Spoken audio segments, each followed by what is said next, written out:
নমস্কার বন্ধুরা, ভক্তিমূলক কথা চ্যানেলে জানাই আপনাদের সকলকে স্বাগত। বন্ধুরা, আশা করছি ঈশ্বরের আশীর্বাদে আপনারা প্রত্যেকেই ভালো আছেন এবং সুস্থই আছেন। আজ আমি এই ভিডিওর মাধ্যমে আপনাদের সাথে আলোচনা করব একটি গুরুত্বপূর্ণ বিষয় সম্পর্কে। শুরু হয়েছে আশ্বিন মাস। এই মাসটি হচ্ছে মাতৃশক্তির আরাধনার মাস। এই মাসটি মা দুর্গার মাস। এই মাসটি মা কালীর মাস। হিন্দু পঞ্চাঙ্গ অনুসারে আশ্বিন মাস বছরের সপ্তম মাস, অন্যদিকে বাঙালি রীতি অনুযায়ী আশ্বিন বছরের ষষ্ঠ মাস। এই দুই ক্ষেত্রেই এই মাস অত্যন্ত গুরুত্বপূর্ণ বলে মনে করা হয়, কারণ এই মাসে সূর্য ধীরে ধীরে দুর্বল হতে শুরু করে, শনির শক্তি ও প্রভাবও বাড়তে শুরু করে। অন্যান্য 12টি মাসের মতো আশ্বিন মাসেরও কিছু বিশেষ নিয়ম বিধি রয়েছে এবং কিছু নিষেধও আছে, যেগুলি সমস্ত হিন্দু ধর্মাবলম্বীদের মেনে চলা উচিত। এতে পরিবারের মঙ্গল হয়, পরিবারের সবার শরীর স্বাস্থ্য ভালো থাকে এবং পরিবারের আপদ বিপদ ঘটার সম্ভাবনাও কমে যায়। আজকের এই ভিডিওতে আমি আপনাদের সঙ্গে শেয়ার করব আশ্বিন মাসে বাড়ির কোন জিনিসগুলো আপনারা ভুলেও কাউকে দেবেন না। হ্যাঁ বন্ধুরা, আমাদের বাড়িতেই এমন কিছু জিনিস রয়েছে যেগুলো আশ্বিন মাসে বাড়ির বাইরে কাউকে দেওয়া উচিত নয়। তো চলুন বন্ধুরা, শুরু করা যাক। মূল পর্বে যাওয়ার আগে আমার সকল বন্ধুদের একটাই অনুরোধ করব যে আজকের এই ভিডিওটি একদমই স্কিপ না করে সম্পূর্ণরূপে দেখুন এবং ভালো লাগলে অবশ্যই একটি লাইক করবেন, কমেন্টসে লিখবেন জয় মা দুর্গার জয়। এবং বন্ধুরা, ভিডিওটি শেয়ার করবেন। এমন অনেক বন্ধুরা আছেন যারা এই সম্বন্ধে জানতে চান কিন্তু হয়তো সঠিক তথ্য পান না, তাই এই ভিডিওটি তাদের কাছে পৌঁছলে তারা উপকৃতই হবেন।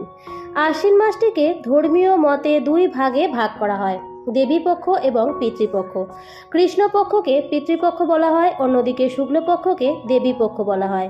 পিতৃপক্ষের পূর্বপুরুষদের আত্মার শান্তির জন্য প্রার্থনা করা হয়।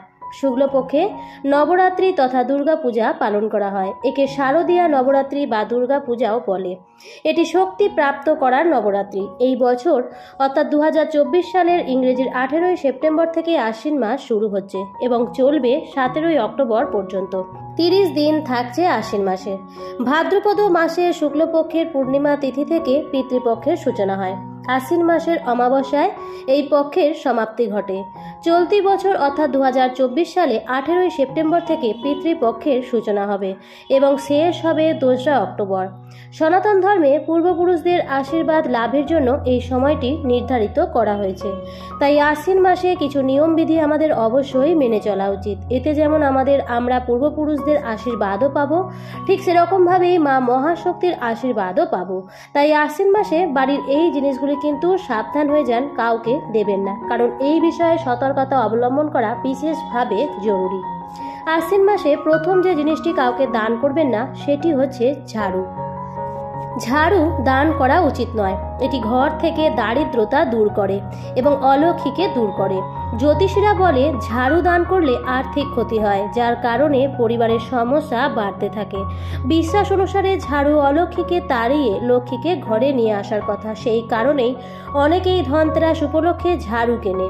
কথিত আছে সম্পদ বৃদ্ধির জন্য ঝাড়ু এমন জায়গায় রাখতে হয় যেখানে কারুর চোখে না পড়ে। আর যতদূর হলো দানের কথা, দান হিসেবে ঝাড়ু দেওয়া কখনোই উচিত নয়। এমন একটি লোকবিশ্বাস রয়েছে যে এর ফলে আশীর্বাদ চলে যায়, অর্থাৎ লক্ষ্মী ক্রুদ্ধ হন। শুধু আশ্বিন মাস কেন, কোনো মাসেই কিন্তু ঝাড়ু কাউকে দান হিসেবে দেবেন না। হিন্দু শাস্ত্র অনুযায়ী খাদ্য এবং জল হচ্ছে মহান দান। তাই অসহায় এবং দরিদ্রদের বেশি করে খাদ্য এবং শস্য দান করুন। তবে এটাও মনে রাখবেন যে সব সময় তাদের টাটকা খাবার দিন, বাসি খাবার কিন্তু দেবেন না। শাস্ত্রে বলা আছে বাসি খাদ্য দান করা অত্যন্ত অশুভ। একই সঙ্গে অভাবীকে খাদ্য দান এবং তাজা খাবার খাওয়ালে ভাগ্য উজ্জ্বল হয়। ক্ষুধার্তকে খাদ্য দান শ্রেষ্ঠ দান হিসেবে বিবেচিত হয়। শাস্ত্রে বলা আছে অন্ন দানের চেয়ে কোনো বড় দান নেই, এতে দেবতারাও খুব খুশি হন। কিন্তু কিছু মানুষ দান হিসেবে ক্ষুধার্ত মানুষের সামনে বাসি এবং অরুচিকর খাবার তুলে দেন। এইভাবে দান করলে পাপ বাড়ে, পুণ্য নয়। এই ধরনের লোকেদের বাড়িতে দেবী লক্ষ্মী বেশি দিন থাকেন না, কারণ এতে ক্ষুধার্ত ব্যক্তি এবং দেবী অন্নপূর্ণারও অপমান হয় বলে মনে করা হয়। তবে বন্ধুরা সাবধান, সূর্যাস্তের পরে বাড়িতে রাখা ধান বা চাল কাউকে দান হিসেবে দেবেন না। তার যদি একান্তই প্রয়োজন হয় তাহলে তাকে দিনের বেলায় ধান বা চাল দিতে পারেন। বৃহস্পতিবার এবং পূর্ণিমা তিথিতেও বাড়ির অন্ন দান করা উচিত নয়।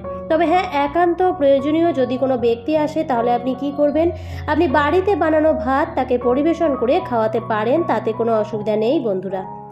ধর্মীয় গ্রন্থ দান করলেও পাপ বৃদ্ধি পায়। গীতায় বলা হয়েছে এমন কোনো ব্যক্তিকে গীতার জ্ঞান দান করবেন না যার গীতার প্রতি কোনো আগ্রহ নেই বা শুনতে পছন্দ করেন না। একইভাবে ধর্মের আগ্রহী নন এমন লোকেদের ধর্মীয় বই দান করা উচিত নয়। কোনো নাস্তিক ব্যক্তিকে এই ধরনের বই দান করলে সে জ্ঞান নেবার পরিবর্তে অপমানজনক কোথাও রেখে দেবে। এতে আপনার পুণ্যের পরিবর্তে পাপ বৃদ্ধি পাবে। অতএব যে ব্যক্তি ধর্ম উন্নতি কামনা করে তার উচিত শুধুমাত্র একজন ধার্মিক ব্যক্তিকেই ধর্মীয় বই দান করা। তবে বন্ধুরা, বাইরে থেকে দেখে কাউকে বোঝা তো সম্ভব নয় যে এই মানুষটি ধার্মিক না অধার্মিক, সে কি সাত্ত্বিক না নাস্তিক। তাই বন্ধুরা, আমি বলবো যে এই মাসে অর্থাৎ আশ্বিন মাসে আপনারা ধর্মগ্রন্থ কাউকে দান করবেন না। জ্যোতিষীদের মতে স্টিলের বাসনপত্র কখনোই দান করা উচিত নয়। বিশেষ করে ঘরে রাখা বাসনপত্র দান করা থেকে বিরত থাকতে হবে, কারণ এমনটা করলে পরিবারের সুখ সমৃদ্ধিতে এর খারাপ প্রভাব পড়তে পারে। অনেক সময় প্রায় প্রত্যেকেই আমরা পুরনো জামাকাপড় আমাদের পরিচিত কিছু অভাবী মানুষদের দান করে থাকি। তারা আমাদের হতে পারে ভৃত্য অথবা চেনা পরিচিত কিছু লোকজন যারা সেই জামাকাপড়গুলি পেলে উপকৃত হবেন। তাদেরকে আমরা সৎ ভাবনা থেকেই সেই জামা কাপড়গুলি দান করে থাকি। কিন্তু শাস্ত্রমতে ব্যবহার করা জামা কাপড় দান করা কিন্তু খুব একটা ভালো জিনিস নয়। আপনার যদি মনে হয় সেই ব্যক্তির একান্তই জামা কাপড়ের প্রয়োজন আছে, আপনি তাকে কিনে দিতে পারেন, এবং আপনি যদি আপনার ব্যবহার করা জামা কাপড় তাকে দেন তাহলে সেক্ষেত্রে দেখতে হবে সেটি যেন পরার উপযুক্ত থাকে। অর্থাৎ আপনার ব্যবহার করা শতচ্ছিন্ন বা এমন জর্জরিত জামা কাপড় যেগুলি আর কেউ ব্যবহার করতে পারবে না, এরকম জামা কাপড় কিন্তু কাউকে দান করবেন না। যদি সম্ভব হয় পুরনো জামা কাপড়ের সাথে অবশ্যই একটি নতুন বস্ত্র দিন, তাহলেই কিন্তু দান করার পূর্ণ ফলটি পাওয়া যাবে। আশ্বিন মাসে বিবাহিত মহিলারা সিঁদুর কাউকে দান করবেন না, এতে মা দুর্গা কিন্তু রুষ্ট হন, এবং এই সিঁদুর দান করলে স্বামী স্ত্রীর মধ্যে ভালোবাসার টান বা বলা যেতে পারে বন্ধন, সেটি কমে যায়। তাই বন্ধুরা, আশ্বিন মাসে ভুলেও কাউকে সিঁদুর দান করবেন না। বন্ধুরা, এই আশ্বিন মাসে আপনারা ভুলেও আরেকটি যে জিনিস দান করবেন না সেটি হচ্ছে নুন। নুন আমাদের প্রত্যেকের ঘরেই প্রত্যেক দিনই ব্যবহৃত হয়।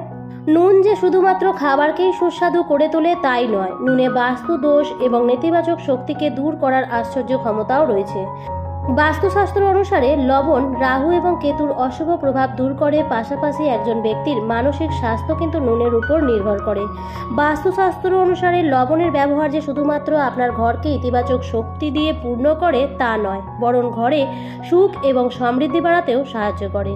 এই সামান্য নুন দিয়ে এমন প্রচুর উপায় করা যায় বন্ধুরা, যাতে গৃহস্থ বাড়িতে সুখ শান্তি সমৃদ্ধি বৃদ্ধি পায়। তাই বন্ধুরা, এই আশ্বিন মাসে ভুলেও লবণ কাউকে দান হিসেবে দেবেন না। যদি কারুর একান্তই লবণের প্রয়োজন হয় তাহলে বন্ধুরা আপনি তাকে 1 টাকার পরিবর্তে সামান্য নুন দিতে পারেন। তবে চেষ্টা করবেন যে বাড়ির ব্যবহার করা নুন একেবারেই না দিতে। আপনার কাছে যদি নুনের একটি প্যাকেট থাকে যেটি এখনও আপনি ব্যবহার করেননি, প্রয়োজন হলে সেটি তাকে আপনি দিতে পারেন। হিন্দু ধর্মে দানের বিশেষ গুরুত্ব আছে। কথিত আছে যে গরিব ব্যক্তিকে দান করলে কল্যাণ হয়, তাই একে সকল ধর্মের কল্যাণকর বলা হয়েছে। সনাতন যুগের 4 যুগের বিভিন্ন কর্মের বৈশিষ্ট্য বলা হয়েছে। শাস্ত্রে আছে সত্য যুগে তপস্যা, ত্রেতা যুগে জ্ঞান, দাপরে যজ্ঞ এবং কলিযুগে একমাত্র দানই মানুষের কল্যাণ করতে পারে। তাই বলা হয় একজন মানুষকে সারা জীবন দান করে যাওয়া উচিত। তবে বন্ধুরা, আশ্বিন মাসে যে নিয়ম বিধিগুলো আছে সেগুলি মেনে যে জিনিসগুলি দান করা মানা আছে সেগুলি কিন্তু কখনোই দান করবেন না, এতে আপনারই পরিবারের মঙ্গল হবে। বন্ধুরা, আজকের পর্বটি এই পর্যন্তই। ভিডিওটি দেখে যদি ভালো লাগে তাহলে অবশ্যই লাইক কমেন্ট শেয়ার করবেন বন্ধুরা। আর যদি চ্যানেলে নতুন হয়ে থাকেন তাহলে অবশ্যই চ্যানেলটিকে সাবস্ক্রাইব করে আমার সাথে থাকবেন। দেখা হবে পরবর্তী নতুন কোনো ভিডিওতে। ভালো থাকবেন, সুস্থ থাকবেন। ধন্যবাদ।